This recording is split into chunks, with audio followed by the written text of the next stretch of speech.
नमस्कार, मैं हूँ रोमा और आप देख रहे हैं न्यूज नशा। दोस्तों, आज हम चर्चा करेंगे मध्य प्रदेश और भोपाल में कांग्रेस द्वारा निकाली जा रही न्याय यात्रा के मुद्दों पर। ये यात्रा सोयाबीन, गेहूं और धान के समर्थन मूल्यों में वृद्धि की मांग को लेकर की जा रही है, लेकिन इंदौर में रैली की अनुमति नहीं मिलने और पुलिस द्वारा बुलडोजर तैयार करने से माहौल गर्मा गया है। हमारे साथ इस विषय पर चर्चा करने के लिए मौजूद हैं सीनियर जर्नलिस्ट गणेश जी, और इसी चर्चा को हम आगे बढ़ाते हैं। गणेश जी, नमस्कार, स्वागत है आपका। नमस्कार। नमस्कार। सर, कांग्रेस की न्याय यात्रा का मुख्य उद्देश्य क्या है? इसे लेकर लोगों की क्या प्रतिक्रियाएं आ रही हैं? सुनने में आ रहा है माहौल काफी गर्मा गया है वहां पर।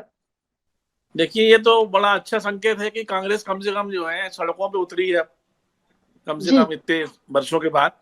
अभी तक तो कांग्रेस जो है वो कांग्रेस के कुल काम यही थे कि बयान देना और अपना ट्विटर ट्विटर बयान, और बस इसी तक सीमित हुई। विधानसभा में हम्म। चल नहीं रही है। तो क्या है हम्म। कि कांग्रेस कम से कम आज सड़कों पे उतरी है, किसानों के हम्म। बहाने ही सही, लेकिन कांग्रेस का जो है अस्तित्व दिखाई दे रहा है। पूरे मध्य प्रदेश में जगह जगह जो उन्होंने न्याय यात्रा के नाम पे आंदोलन किया है, वो कुल मिला के अच्छा संकेत है कि विपक्ष मजबूत होना चाहिए। मेरा मानना ये है। तो पहले क्या लगता था, विपक्ष बिल्कुल सो गया था क्या? आपने सो गया बोला था क्या? बच्चे को दिख रहा है। सो गया था क्या? आप लोगों ने खुद देखा है कि मध्य हम्म। प्रदेश में कांग्रेस के हाल क्या थे। आज आप हम्म। देखो कि 29 की 29 लोकसभा सीटें कांग्रेस हम्म। हार चुकी है। इतनी हम्म। दुर्गति पूरे मध्य प्रदेश में कभी कांग्रेस की नहीं हुई। ऐसा इससे बड़ा क्यों हो क्या? रहा था? क्या रीजन था जी, इसके पीछे, आप बताइए हमारे दर्शकों को, क्या रीजन था इसके पीछे? इसके पीछे रीजन यही है कि भाई देखिए आप, इसका सबसे बड़ा एग्जांपल ये है कि जब मध्य प्रदेश में बीजेपी की सरकार बनी और हम्म। लंबे समय तक संघर्ष किया सुभाष यादव ने, और हम्म। जब चुनाव आए तो उनको हटा करके फिर नया नेतृत्व भेज दिया गया। तो हम्म। कांग्रेस क्या है कि डिसाइड ही नहीं कर पाई शुरू से कि हमें लीडरशिप किसको रखना है, किसको हम्म। बनाना है। हम्म। अच्छा, फिर सबसे बड़ी चीज अभी पिछले दिनों जब कमलनाथ यहाँ आए, तो कमलनाथ हम्म। जितने दिनों मध्य प्रदेश में रहे यहाँ पे, वो हम्म। कभी मध्य प्रदेश के नेता रहे ही नहीं। वो छिंदवाड़ा के हम्म। नेता रहे, और उन्होंने हम्म। जिस तरह सरकार चलाई सबके सामने कि 15 महीने सरकार कैसे चली, और उसी कारण हम्म। जो है आज वो उनको क्या दिन देखना पड़े। हम्म। तो अब क्या लगता कांग्रेस, है आपको, इंदौर में जो रैली की अनुमति नहीं मिली है, इसे आप कैसे जी, देखते हैं? रैली की अनुमति नहीं मिल पा रही थी, क्या राजनीतिक दबाव है उनके ऊपर? नहीं, अब राजनीतिक दबाव तो देखिए ये जो है, आ, आ, हम्म। राजनीतिक दबाव तो रहता ही है, क्योंकि अब हम्म। अपोजिशन अगर आंदोलन कर रहा है शहरों में तो अनुमति नहीं देना, और वो तो प्रशासन का काम होता है। प्रशासन देखता है कि हम्म। भाई इससे माहौल बिगड़ सकता है क्या, लॉ एंड ऑर्डर बिगड़ हम्म। सकता है क्या, ये तो उसका पूरा विषय है ये। हम्म। जी। जी, अच्छा, अब ये बताएं कि जो पूर्व मुख्यमंत्री है दिग्विजय सिंह और जीतू पटवारी की जो भूमिका है इस यात्रा में कितनी जी। महत्वपूर्ण रह सकती है? वो शामिल है इस यात्रा में? दिग्विजय सिंह शामिल है, लेकिन आपको एक और चीज मैं बता देना चाहता हूँ हम्म। कि उनके कार्यकाल में भी मुल्ताई गोलीकांड हुआ था, और मुल्ताई हम्म। गोलीकांड में किसानों पे गोली चली थी। और ऐसा नहीं हम्म। है कि कोई कांग्रेस से अगर किसानों की हितैषी है, बीजेपी हितैषी है। मुल्ताई गोलीकांड कांग्रेस शासनकाल में हुआ, तो बीजेपी शासनकाल में मंदसौर गोलीकांड हुआ, मंदसौर में भी किसानों पे गोली चली थी। तो हम्म। हम्म। दोनों ही दल, कोई ऐसा नहीं है कि किसानों के बहुत बड़े हितैषी है ये। तो सब हम्म। अपनी हम्म। अपनी राजनीति कर रहे हैं, सबको पता है, ये किसान भी जान रहा है इस बात को। तो हम्म। जी, जो पुलिस द्वारा ये जो बुलडोजर तैयार किए गए हैं, इन जी। फैसलों से क्या प्रभाव पड़ेगा? इस यात्रा को रोकने की कोशिश की जा रही है क्या बुलडोजर की तैयारी करके? देख देखिए, बुलडोजर और बैरिकेडिंग करी है। अब ट्रैक्टर को रोकने हम्म। के लिए आसान तो है नहीं कि ट्रैक्टर ट्रैक्टर को रोकने के लिए बैरिकेड पर्याप्त हो। तो ट्रैक्टर हम्म। को बैरिकेड हटा सकता है, तो इसलिए उन्होंने बुलडोजर लगा दिए। अब ये तो क्या हम्म। है, जिला प्रशासन और पुलिस का एक अपने अंडरस्टैंडिंग होती है कि लॉ एंड ऑर्डर हम्म। कैसे मेंटेन करना है उनको। हम्म। इसमें हम्म। बुलडोजर लगाएं कि बैरिकेडिंग लगाएं, या उनको शहर हम्म। में अंदर ही ना आने दें, शहर के बाहर रोक लें। ये टोटली विषय जो है ये लॉ एंड ऑर्डर का होता है, और लॉ एंड ऑर्डर में अपन उसमें कुछ क्या कह सकते हैं उसमें। जहां जैसी कांग्रेस स्थिति की होगी उस यात्रा, हिसाब से। ये जो ये यात्रा निकाली जा रही है, क्या चुनावी रणनीति का हिस्सा है?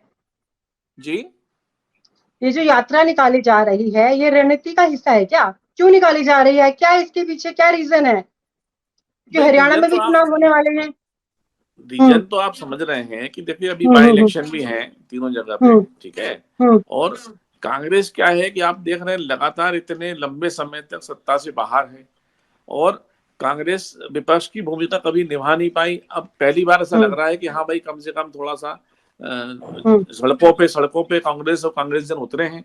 और मेरा कहना है कि जब विपक्ष में आदमी होता है, कोई भी दल होता है, तो विपक्ष में उसको मुद्दे उठाने ही चाहिए और विपक्ष तो मजबूत होना ही चाहिए। विपक्ष अगर मजबूत होगा तो आप ये मान के चलिए कि सत्ता पक्ष कभी निरंकुश नहीं हो पाएगा। अगर किसानों की मांगों का जहां तक सवाल है कि सोयाबीन की और अपने गेहूं के, धान के समर्थन मूल्य की बात है, एमएसपी की बात है, तो ये बढ़ाना चाहिए। ये बड़े अच्छी बात है, किसानों को भी फायदा होगा उससे। किसानों की लागत बढ़ रही है लगातार, तो बढ़ना चाहिए। मैं तो इसके मेरा कहना कि अच्छा मुद्दा है। ये मुद्दा अच्छा है, पर इसको कितने ढंग से कैसे इसको उठाते हैं, कैसे करते हैं, अब इस पे डिपेंड करता है। जी सर, आप बताइए इस रैली को लेकर और क्या आखते हैं आप? रैली के बारे में हमारे दर्शकों को बताएं आप। देखिए, मैंने बताया ना आपको कि ये किसानों को लागत बराबर बढ़ रही है, लागत के हिसाब से उनको समर्थन मूल्य मिलना चाहिए, बढ़ना चाहिए। निश्चित रूप से अच्छा मुद्दा है, मैंने आपसे कहा अभी।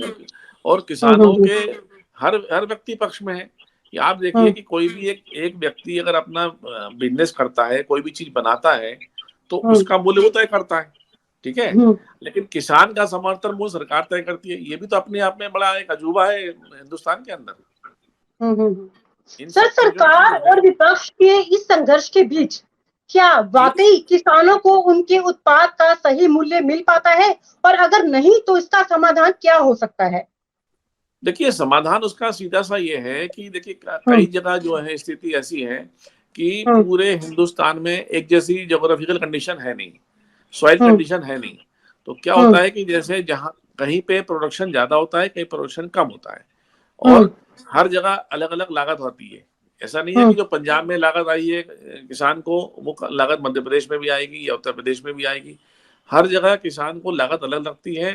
तो उस हिसाब से इसका एक मतलब अर्थशास्त्र विकसित करना चाहिए इसके लिए कि हर स्टेट के अंदर वहां पे मैक्सिमम जो है वो लागत क्या आ रही किसान को, गेहूं की बोनी में कितनी आ रही है, बीज कितने का मिल रहा है, उसको खाद कितने की मिल रही है, पानी का उसको कितना बिल देना पड़ रहा है, बिजली का कितना देना पड़ रहा है। इस पूरा का एक अर्थशास्त्र लगा करके और इसको विधिवत तरीके से पूरा एक सिस्टम बनाना चाहिए कि जो उसको लागत के हिसाब से उसको पर्याप्त मूल्य मिले, उसका अपनी क्रॉप का, अपनी फसल का। तो क्या है कि ये बार बार जो है, जो हमेशा मुद्दा आता है कि समर्थन मूल्य बढ़ाया जाए या इसको ये किया जाए, तो उस पर क्या है, सवाल खड़े नहीं होंगे फिर। सर, ये जो पूरी यात्रा देखी जा रही है, इसमें जो किसान हैं वो बढ़ चढ़कर हिस्सा ले रहे हैं, लेकिन क्या ये यात्रा केवल आगामी चुनावों को ध्यान में रखते हुए हो रही है, या वास्तव में किसानों के मुद्दे पर ध्यान केंद्रित किया जा रहा है? देखिए, मैंने आपको अभी बताया ना कि किसान के हितैषी ना तो कांग्रेस है ना भारतीय जनता पार्टी है, मैंने आपको स्पष्ट बता दिया। दूसरा ये बताया आपको कि दिग्विजय सिंह के शासनकाल में मुल्ताई गोलीकांड हुआ था, उसमें कई किसान मारे गए थे। शिवराज सिंह चौहान के भाजपा सरकार में मंदसौर में गोलीकांड हुआ, उसमें किसान मारे गए थे। तो ये तो स्पष्ट है कि दोनों ही दल जो है ना तो किसानों के हितैषी कोई भी नहीं है इनमें से। अगर होते तो उन पे गोलियां क्यों चलती, ठीक है ना। भाई, किसान अपनी जायज मांग के लिए आंदोलन कर रहा है, तो ये भी डिस्ट्रिक्ट एडमिनिस्ट्रेशन का विषय होता है कि भाई कितने किसान इकट्ठे हो, कहाँ हो, उनको इकट्ठे ना होने दिए जाए, लैंड ऑर्डर सिचुएशन बिगड़ सकती है। तो ये सारी चीजें पहले से एक प्रिजम्पशन किया जाता है, उस हिसाब से फिर इंतजाम किए जाते हैं। अगर सर, आपको क्या लगता है कि बीजेपी सरकार ने किसानों के प्रति लापरवाही बरती है? अगर हाँ, तो कांग्रेस द्वारा जी बताएं। देखिए, ये कहना तो बिल्कुल ही, मतलब मेरे हिसाब से, मेरे लिए कहना तो ठीक नहीं है कि इनने मतलब लापरवाही बरती है, उन्होंने लापरवाही बरती। मेरा कहना यह है कि दोनों ही सरकारों से किसान संतुष्ट नहीं है। तो किसान संतुष्ट क्यों नहीं है कि भाई उसको उसकी लागत का हिसाब से समर्थन मूल्य नहीं मिल रहा है उसको, सिंपल सी बात है। जी, आज क्या लगता है, ये जो अभी जो यात्रा निकाली जा रही है, सोयाबीन और अन्य फसलों पर जो घोषित एमएसपी किसानों के घाटे को वाकई पूरा करने में सक्षम है, या सिर्फ एक अस्थायी राहत है? देखिए, क्या मैंने अभी बताया ना आपको कि ये समर्थन मूल्य जो है आपका, ये मुद्दा जो कांग्रेस ने उठाया, मैंने कहा मुद्दा अच्छा है, मगर क्या है कि राजनीतिक हो गया मुद्दा। ये कि कांग्रेस ने उठाया तो पॉलिटिकल मुद्दा हो गया।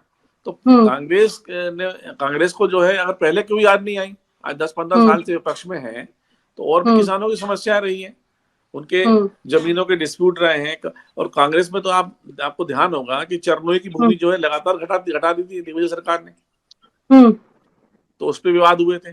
और बंदोबस्त जैसी चीज जो होती है, जो लैंड मैनेजमेंट होता है हर स्टेट के अंदर, आप बताइए कंप्लेंट आई तो सरकार ने जो है बंदोबस्त ही बंद कर दिया।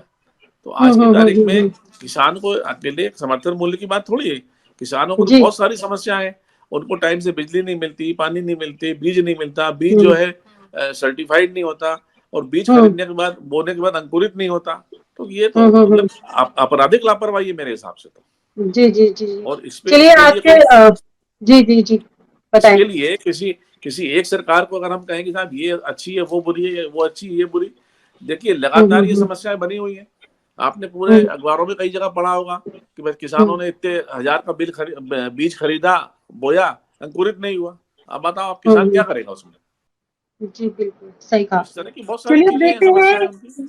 यात्राएं तो आंदोलन भी चलते रहेंगे। अब देखना होगा राजनीति की जीत होगी या फिर किसानों की जीत होगी, आने वाला समय भी बताएगा इस बारे में। तो इसमें तो सबसे बड़ी बात यह है कि किसानों को कुछ लाभ हो जाए तो बहुत अच्छी बात है, मेरा कहना है। जी जी जी, पर उनके फायदे नुकसान ये सब तो चलते रहेंगे, आने वाला समय भी बताएगा। फिलहाल अभी के लिए धन्यवाद, शुक्रिया, आपने अपना कीमती वक्त दिया।